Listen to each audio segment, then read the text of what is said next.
ছিলাম মধু পাই, হয়ে গেলাম নামাজি, ছিলাম অন্যায় করে সম্পদ আহরণকারী, সব বিলিয়ে দিলাম গরিবের মধ্যে। আমি ছিলাম পাপিষ্ঠ, হয়ে গেলাম রোজাদার। আমি ছিলাম নিকৃষ্ট, হয়ে গেলাম এখন উৎকৃষ্ট, আল্লাহর পথের পথিক। একবার জোরে বলা যাবে আল্লাহু আকবার। আপনাদেরকে একটা কথা বলি, অনেক সময় ছেলেরা পথভ্রষ্ট হয়ে যায়, বেবুঝে হয়ে যায়, বাবা মার সাথে খারাপ আচরণ করে। ওই ছেলেটা হঠাৎ করে রাত্রিবেলা এসে মায়ের পায়ের মধ্যে জড়াই ধরে বলে, যদি মা আমার ভুল হয়ে গেছে, আপনি আমার মাফ করে দেন। মা কি খুশি হয় না বেজার হয়? কেমন খুশি হয়? খুশির চোটে মার চোখের পানি পড়ে, আনন্দে চোখের পানি পড়ে। ছেলেটা বাবাকে গালি দিত, প্রতিনিয়ত বাবার সাথে ঝগড়া করত, কুপথে বিপথে চলতো। গভীর রাত্রিবেলা এসে পায়ের মধ্যে জড়িয়ে ধরে বলে, আব্বা ভুল হয়ে গেছে, আর কোনোদিন আপনাকে কষ্ট দেব না বাবা, আমি বুঝি নাই। ওই বাবার খুশির আতিশয্যে চোখ বেয়ে বেয়ে পানি পড়ে। বাবার সাথে সাথে সন্তানকে মাফ করে দেয়। শুধু মাফই করে না, বুকের মধ্যে জড়িয়ে ধরে। শুধু জড়িয়ে ধরে না, যায় নামাজের বিছানায় ওই সন্তানের মঙ্গলের জন্য বাবা দোয়া করতে থাকে, মা দোয়া করতে থাকে। কথা বলেন ঠিক কিনা? আর বান্দা যখন অন্যায় করার পরে রব্বে কারীমের দরবারে সিজদায় পড়ে যায়, দুহাত বাড়াই দিয়ে কাঁদতে থাকে, আমার আল্লাহর মার চাইতে বাবার চাইতে আরো 99 গুণ দয়া আল্লাহর বেশি লাগে। আল্লাহ ডাক দেখে, বান্দা ইরজিই ইলা রাব্বিকি রাদিয়াতাম মারদিয়া ফাদখুলি ফি ইবাদি ওয়াদখুলি জান্নাতি। একবার জোরে বলা যাবে কি মারহাবা? বান্দা আল্লাহ ডাকে, আয় বান্দা, জীবনের সব গুনাহগুলি মাপ, আমি খুশি। কুল ইয়া ইবাদিয়াল্লাযীনা আসরাফু আলা আনফুসিহিম, বান্দারে নিজের নফসের সাথে যতই জুলুম করো তুমি, যত অপরাধ করো তুমি, তোমার গুনাহ আকাশ চুম্বি গুনাহ হয়ে গেছে। বান্দা লা তাকনাতু মির রাহমাতিল্লাহ,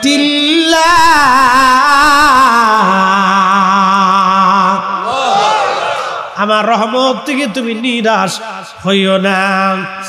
আমার রহমত থেকে নিরাশ হইও না তুমি, আমার রহমত থেকে তুমি নিরাশ হইও না, আমার রহমত থেকে তুমি নিরাশ হইও না। বান্দারে, তোমার যত গুনাহ আছে আমি আল্লাহ ক্ষমা করে দিব, জীবনের কোনো গুনাহ আমি আল্লাহ তোমার বাকি রাখবো না। একবার আওয়াজ তুলে বলা যাবে কি মারহাবা? মালিক ইবনে দিনার প্রত্যেক বছর হজে যাইতেন। আহা, এবছর হাজিরা হজের উদ্দেশ্যে রওনা হয়ে গেছে সারা পৃথিবী থেকে। দোয়া করবেন আমার 30 তারিখ অথবা 1 তারিখ আমার ফ্লাইট যেন আল্লাহ কবুল করেন, কারণ সবার নসিবে বাবা হজ হয় না। বহু মানুষ আছে হজের আগেই কবরে চলে যায়, আবার অনেকে যাইতে চাও হয় না। 2 দিন আগে আমার এক মুসল্লি গত জুমার বয়ান শেষ করে নামাজ পড়ে বের হলাম, ওই মুসল্লি আমার হাতটা ধরে বলেন, হুজুর আমার জীবনে অনেক বড় একটা ভুল হয়ে গেছে। আমি বললাম কি? বলে একটা সময় আমার অনেক সামর্থ্য ছিল, আমার অনেক ব্যবসা ছিল, অনেক টাকা কড়ি ছিল, ওই সময় হজ করব করে হজ করি নাই, কিন্তু এখন আর হজের আমার সামর্থ্য নাই, অর্থবিত্ত নাই। হুজুর আমি কি করব এখন? আল্লাহ কি আমার মাফ করবে কি না? আমি বললাম আল্লাহ তো দয়ার সাগর, তিনি তো ক্ষমা করার জন্যই বসে আছেন, তেনার দরবারে ইখলাসের সাথে মাফ চাইলে আল্লাহ মাফ করবে। বলে হুজুর আমার তো এখন আর কোনো সামর্থ্য নেই, আমি কি করব? আমি বললাম রব্বে কারীমের দরবারে ক্ষমা চাইতে থাকেন, আর সামর্থ্য চাইতে থাকেন, যদি আল্লাহ দয়া করে তো আল্লাহ আপনাকে কাবার মেহমান হিসেবে কবুল করে নেবে। এই জন্য হজের সামর্থ্য আসার সঙ্গে সঙ্গে হজ আদায় করে নিতে হয়, এটা হলো বুদ্ধিমানের কাজ। খুব মনোযোগ দিবেন। মালিক ইবনে দিনার রাহমাতুল্লাহি আলাইহি বলতেছেন, 1 বছর আমি হজ শেষ করার পরে আমি আল্লাহর দরবারে হাত তুলে বললাম, রব্বুল আলামিন, এই বছর কার হজ কবুল হলো, কারটা হলো না আমি তো জানি না। আল্লাহ, আপনি দয়া করে আমার জানায় দেন কার হজ কবুল হলো, কারটা হলো না। রাত্রিবেলা ঘুমিয়ে মালিক ইবনে দিনারকে আল্লাহ স্বপ্ন দেখে বলেন, মালিক, আমি সবাইরে মাফ করছি, সবার হজ কবুল করেছি, কিন্তু একজনের হজ আমি আল্লাহ কবুল করি নাই। সবাইরে ক্ষমা করছি, কিন্তু একজনকে আমি আল্লাহ ক্ষমা করি নাই। মালিক ইবনে দিনার চিন্তায় পড়ে গেলেন, হায় হায়, হলোটা কি? একজনের ক্ষমা হলো না, সবার মাফ হলো, সবার হজ কবুল হলো, একজনের হলো না। ওই এক লোকটাকে আমার জানার দরকার। পরের দিন রাত্রিবেলা আবার কান্দে, আল্লাহ, ওই একটা লোক যদি আমি মালিক হয়ে যাই, আমার জীবন বড় বরবাদ হবে। আল্লাহ, না জানি জীবনের কোন ভুলের জন্য বুঝি হজ কবুল হলো না। আল্লাহ, মালিক ইবনে দিনার চিন্তায় পড়ে গেলেন। পরের দিন কান্নাকাটি করে করে ঘুমিয়ে পড়লেন। স্বপ্নে আল্লাহ ডাক দিয়ে বলেন, মালিক রে, তোমারও মাফ করছি, সবাইরে মাফ করছি, কিন্তু যারে মাফ করি নাই তার নাম মুহাম্মদ ইবনে হারুন সমরকন্দি। সমরকন্দে তার বাড়ি। এই যে আপনারা দেখেছেন সমরকন্দ, যেটা বর্তমান উজবেকিস্তানের, ওই বুখারা থেকে 3 মাইল দূরে সমরকন্দ। এই যে বলছেন ইরানের প্রেসিডেন্ট মারা গেল, ইরানের প্রেসিডেন্ট মারা গেল আজারবাইজান। এই আজারবাইজানের পার্শ্ববর্তী দেশের নাম উজবেকিস্তান, কিরগিজস্তান, কাজাখস্তান। এই যে দেখেন কিরগিজস্তানের মানুষেরা বাঙালি, পাকিস্তানি আর ভারতীয় যে ছাত্রদেরকে মারতেছে, পিটাইতেছে। কিরগিজস্তান, কাজাখস্তান, তুর্কমেনিস্তান, আফগানিস্তান, বেলুচিস্তান, পাকিস্তান, উজবেকিস্তান, এই যে তারপরে আপনার এই ইরান, এগুলি পার্শ্ববর্তী দেশ, পাহাড়ি বেষ্টিত অঞ্চল। এই অঞ্চলে পৃথিবীর অনেক বড় বড় জ্ঞানী, গুণী, মেধাবী, বিজ্ঞানী এবং অনেক বড় বড় শাইখুল হাদিস, আল্লাহর ওলিদের জন্ম হয়েছে এই বেল্টে। খুব মনোযোগ দিয়ে এই উজবেকিস্তানের সমরকন্দ, তার নাম ছিল মুহাম্মদ ইবনে হারুন সমরকন্দি। মালিক ইবনে দিনার স্বপ্ন দেখার পরে সকালবেলা ফজরের নামাজ পড়ে কাবা বের হয়ে গেলেন। কাবাবাসীদেরকে ডাক দিয়ে বললেন, ও মক্কাবাসী, তোমরা যারা আছো বলো, মুহাম্মদ ইবনে হারুন সমরকন্দি নামে কাউরে চিনোনি? লোকেরা বলল, হা হুজুর, আমরা তারে চিনি, তার নাম মুহাম্মদ ইবনে হারুন সমরকন্দি। লোকটা আজকে মাকাম ইব্রাহিমে 40 বছর ধরে, এই লোকটা মাকাম ইব্রাহিমে সারা রাত্র ভরে ভরে আল্লাহর ইবাদতে কাটায়। 40 বছর ধরে ইবাদত করে, একটা রাতের জন্য তার ইবাদত কাজা হয় না। জোরে বলবেন সুবহানাল্লাহ। আর কি গুণ তার আছে বলবানি? লোকেরা ডাক দিয়ে বলল, হুজুর, এই লোকটা সারা দিনে 40 বছর ধরে রোজা রাখে, সারা দিন দাঁড়িয়ে দাঁড়িয়ে নামাজ পড়ে, জিকিরে ফিকিরে কাটায় দেয়, কিন্তু 40 বছর ধরে তার একই আমল। বলে, লোকটা থাকে কোথায়? বলে, দিনের বেলা, রাতের বেলা তাকে মাকাম ইব্রাহিমে পাবেন। দিনের বেলা গেলে ওই মক্কার একটা বিরান ভূমি আছে, যেখানে কোনো মানুষ বসবাস করে না, মানুষজন সাধারণত যায় না, একবারে নিরিবিলি বিরান এলাকা। এখানে একটা গাছ আছে, এই গাছের নিচে ছায়ার মধ্যে দাঁড়ায় দাঁড়ায় সারাদিন আল্লাহর ইবাদতে কাটায় দেয়। মালিক ইবনে দিনার বললেন, আমি হেঁটে হেঁটে মক্কার বিরান ভূমিতে গেলাম, যাওয়ার পরে দেখি একজন আল্লাহর বান্দা ওই গাছের নিচে ছায়ায় দাঁড়িয়ে দাঁড়িয়ে নামাজ পড়তেছে। তার ডান হাত কাটা আছে, ডান হাতটা তার কাটা। ওই অবস্থায় সে নামাজ পড়ে গাছের নিচে।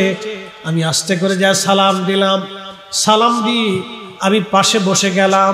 সে নামাজ ধীর স্থির ভাবে নামাজ পড়তে লাগলো।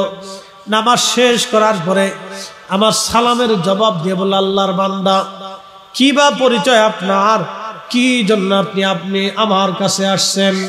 এই বিরান ভূমিতে সাধারণত কেউ আমার কাছে আসে না, আপনি কেন এই বিরান ভূমিতে আপনি আমার কাছে আসছেন?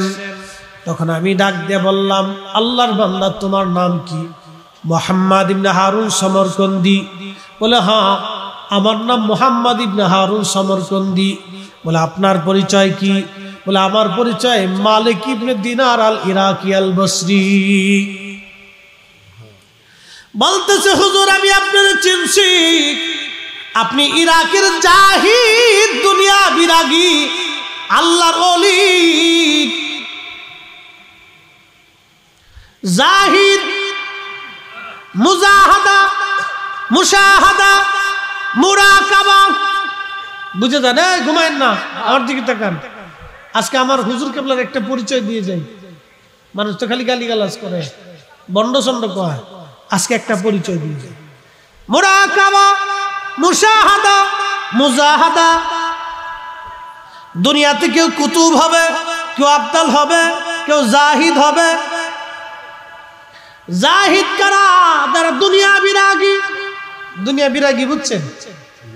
দুনিয়াতে তাদের নামে কোনো সম্পদ নাই। আমার হুজুরের জীবনের কোন ব্যাংকের অ্যাকাউন্ট আপনি খুঁজে পাবেন না।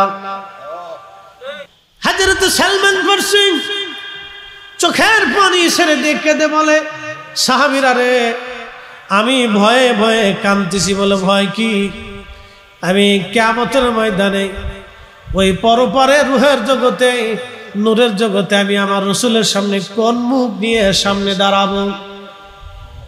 আমি আমার নবীর সামনে কোন চেহারা নিয়ে দাঁড়াবো? বলে, কেন? বলে, আমার নবী দুনিয়ার থেকে যাওয়ার আগে সমস্ত সম্পদগুলি আল্লাহ রাস্তায় সব বিলীন করে দিয়ে গেছে। আমার কাছে কত সম্পদ আজকে জমা হয়ে গেল। বলে, কি সম্পদ জমা হয়েছে? আমার দিকে তাকাবেন। বলে, কি সম্পদ আপনার জমা হয়েছে? বলে, একটা পাগড়ি 1 নম্বর, 2 নম্বর আমার একটা জুব্বা, 3 নম্বর আমার একটা লুঙ্গি, 4 নম্বর আমার একটা আবা। আবা চিনছেন আপনারা? জুব্বার উপরে যেগুলি আমরা গায়ে দেই, আরাবিয়ানরা গায়ে দেয়, এটা ওদের জাতীয় পোশাক। আজকে দেখবেন আরাবিয়ানরা তাদের জাতীয় পোশাক ছাড়ে নাই, ওরা এখনো আবা গায়ে দেয় ছেলেরা, জুব্বা গায়ে দেয় ছেলেরা। হাজার হাজার কোটি টাকার মালিক তাদের ছেলেরা জুব্বা গায়ে দেয়। আর আমার দেশের পোলাপান একটু ফুটনগিরি হইলে হাফ প্যান্ট পরে লেংটু করে রাস্তা দিয়ে আড়ে। সব বিয়াদব কথা কন না কে? প্রিয় মুসলমান, আরাবিয়ানরা সবসময় জুব্বা গায়ে দেয়, ওদের ছোট ছোট বাচ্চারা পর্যন্ত জুব্বা গায়ে দেয়। খুব মনোযোগ দিয়ে কথা শুনেন। হযরতে সালমান ফারসি রাদিয়াল্লাহু আনহুর গায়ের মধ্যে আবা, 4 নম্বরে আবা, 1 নম্বরে পাগড়ি, 2 নম্বর জুব্বা, 3 নম্বর লুঙ্গি, 4 নম্বরে আবা, 5 নম্বরে হাতের একটা কাঠের লাঠি, 6 নম্বর একটা কাঠের বাসন, 6-7 নম্বর একটা কাঠের পানির পেয়ালা।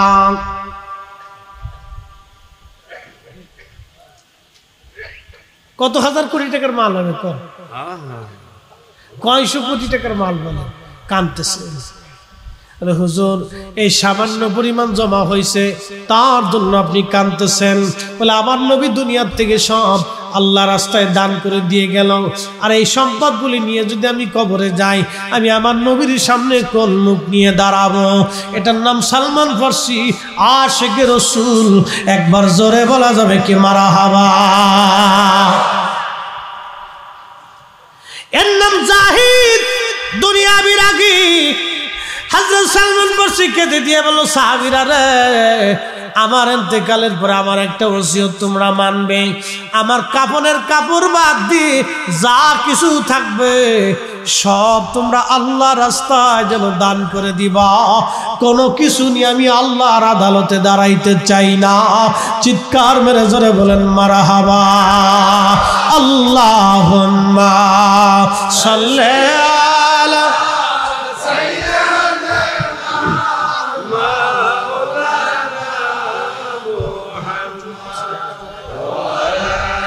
আরে সাইয়্যিদনা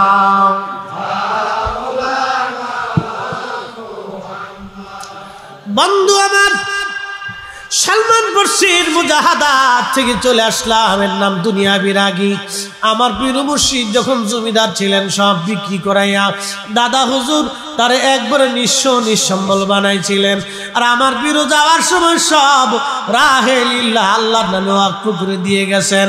একটা টাকাও আপনাদের নিজ হাত দিয়ে খরচ করেন নাই, ধরেন নাই, নিজের কাজে ব্যবহার করেন নাই। একবার জোরে বলবেন কি মারহাবা। ওনার কাঁধে উনি কোনো ঝামেলা নিয়ে যান নাই, সব দিয়ে গেছে। এবার যদ্দূর খাবেন তদ্দূর পাবেন। কষ্ট হইতেছে দাদা? ঘুমাইছে? চলবে আরেকটু? চলবে? আধা ঘন্টা চলুক। তাহলে একসাথে বলেন তো আল্লাহু আকবার। হ্যাঁ চলুক, একটু চলার দরকার আছে না, বেশি নেই, আরেকটু কষ্ট দিন। হ্যাঁ করাবেন, দরকার আছে। হযরত মালিক ইবনে দিনার মনে আছে না আপনাদের? কোন জায়গা? কোন তো গাছের নিচে। কোন জায়গা? গাছের নিচে। হ্যাঁ ঘটনাটা শুনে যান, খুব জটিল ঘটনা। আল্লাহু আকবার। ওনার জীবনের বাস্তব। আর লেখছেন আল্লামা ইমাম আবুল ফারাজ ইবনুল জৌজি। আজ থেকে 900 বছর আগের কিতাবের ঘটনা বলতেছে, বানাননি কিচ্ছে না। আর এক মুহাদ্দিসের কিতাব থেকে কইরে তারপরে বলতেছি, 900 বছর আগের কিতাবের লেখা। হযরত মালিক ইবনে দিনার বলেন, গাছের নিচে জিজ্ঞেস করলাম আপনি কে? বলে আমার নাম মুহাম্মদ ইবনে হারুন সামরকন্দি। আপনি কে? মালিক ইবনে দিনার। হুজুর আমি আপনারে চিনছি, আপনি ইরাকের জাহিদ। ওই যে জাহিদের কথা বলতে যে ওই জায়গা চলে গেছি, ইরাকের জাহিদ। বলে না আমি তো জাহিদ হতে পারি নাই। বলে আল্লাহর বান্দা আপনার কদম খেদমতে আমি আসছি, দুটি কথা বলার জন্য বলেন। ও আল্লাহর বান্দা তোমার জন্য একটা দুঃখের সংবাদ নিয়ে আসছি। বলেন হুজুর কি সংবাদ? বলে আজকে 2 রাত আল্লাহ আমার স্বপ্ন দেখাইছে, এবছর সবার হজ কবুল হয়েছে, সবাই আল্লাহ মাফ করে দিয়েছে, কিন্তু আল্লাহ তোমারে মাফ করে নাই, তোমার হজ আল্লাহ কবুল করে নাই। সামরকন্দি চোখের পানি ছেড়ে দিয়ে কেঁদে কেঁদে বলল, হুজুর শুধু আপনি না, আজকে 40 বছর ধরে সংবাদ আমি শুনতেছি। শুধু আজকে না, আজকে 40তম বছরে আপনি এসে আমার সংবাদ দিলেন। 40 বছরে 40 জন আল্লাহর ওলি এসে আমার সংবাদ দিয়ে যায় সবার হজ কবুল হয়, কিন্তু আমার হজ কবুল হয় না। সবাইরে মাফ করে আল্লাহ, কিন্তু আমারে আল্লাহ মাফ করে না। 40 বছর ধরে আল্লাহর দরবারে কান্দি, আমার আল্লাহ আমারে মাফ করে না। অথচ 40 বছর ধরে আমি রোজা রাখি, 40 বছর ধরে আমি সারা দিনে ঘুমাই না, সারা দিন আল্লাহর ইবাদত করি। 40 বছর ধরে মাকাম ইব্রাহিমে কান্দি, সারা রাত নামাজ পড়ি, জিকির ইবাদতে কাটাই। 40 বছর ধরে আল্লাহ আমারে মাফ করে না। মালিক ইবনে দিনার দিকে বলল, আল্লাহর বান্দারে 40টা বছর ধরে তুমি খোদার কাছে মাফ চাও, কিন্তু মাফ হয় না। অপরাধ কি? জীবনে কোন ভুল করছিলা বলবানি? লোকটা কেঁদে দিয়ে বলল, হা হুজুর, একটা চরম ভুল আমার জীবনে আজকে আমার এই পর্যন্ত নিয়ে আসছে। এই ভুলের খেসারত আমি আজও পর্যন্ত দিতে পারি নাই। কি ভুল করছিলা বলো? বলে হুজুর আমি মদ পাইছিলাম, নেশা করতাম। যারা নেশায় আসক্ত হন আপনাদেরকে বলে দিয়ে যায়, আখিরাত বন্ধু বরবাদ হয়ে যাবে, দুনিয়াও বরবাদ হবে। জীবন অল্প সময়, আহায় জীবন আর কোনোদিন ফিরে পাবেন না। একটা বার যদি খোদা বেরাজ হয়ে যায়, নারাজ হয়ে যায়, সর্বনাশ হয়ে যাবে আমার আপনার জীবন। এমন সর্বনাশ, যেই সর্বনাশ থেকে আর ফিরার কোনো সুযোগ নাই বন্ধুরে, ওই সর্বনাশ থেকে আর ফিরার কোনো সুযোগ নাই। আল্লাহর বান্দা কেঁদে কেঁদে বলে, হুজুর মদ পাইছিলাম শাবানের শেষ রাত, শাবানের শেষ রাত, মাহে রমজানের শুরু। আমি মদ পান করে বাড়ি আসছি, আমার মা উনুনে চুলাতে আগুন জ্বালিয়ে রুটি বানাচ্ছিল। তখনকার দিনের বড় বড় চুলা, আপনারা দেখবেন আগুন জ্বালিয়ে ওরা রুটি বানায়, বড় বড় চুলা। আল্লাহর বান্দা গো, হুজুর মা জননী আমার স্ত্রী দুইজন উনুনে রান্না করতেছিল। আমি মদপান করে নেশাগ্রস্ত হয়ে আমি বাড়ি যখন আসছি, আমার মা আমার হাতটা ধরে বলল, বেটা রে, কত সন্তানরা, কত আল্লাহর বান্দারা মাহে রমজানের জন্য প্রস্তুতি নেয় বেটা। শাবানের শেষ রাত, শাবানের শেষ রজনী, ও আমার সন্তান তুমি কিনা মদ পান, কত ছেলে মারা যায়, তুই কি মরতে পারিস না? মা যখন এই কথা বলে ফেলছে, হুজুর বিশ্বাস করেন আমার শরীরে জিদ ধরে গেল, শয়তান আমারে পেয়ে বসলো। ঠিক ওই সময় আমি আমার মার শরীরে এই হাত দিয়ে ঘুষি মারতে লাগলাম, আঘাত করতে লাগলাম। আমি আমার মারে মারতে লাগলাম, মা আমাকে বকাঝকা শুরু করে দিল। মা যখন বেশি রাগ শুরু করে দিল, হুজুর বিশ্বাস করেন শয়তান আমার আরো পেয়ে বসলো, আমার জিদ আরো বেড়ে গেল। আমি আমার মাকে জাপটে ধরে নিয়ে উনুনে চুলার আগুনের মধ্যে মাকে ছেড়ে দিলাম।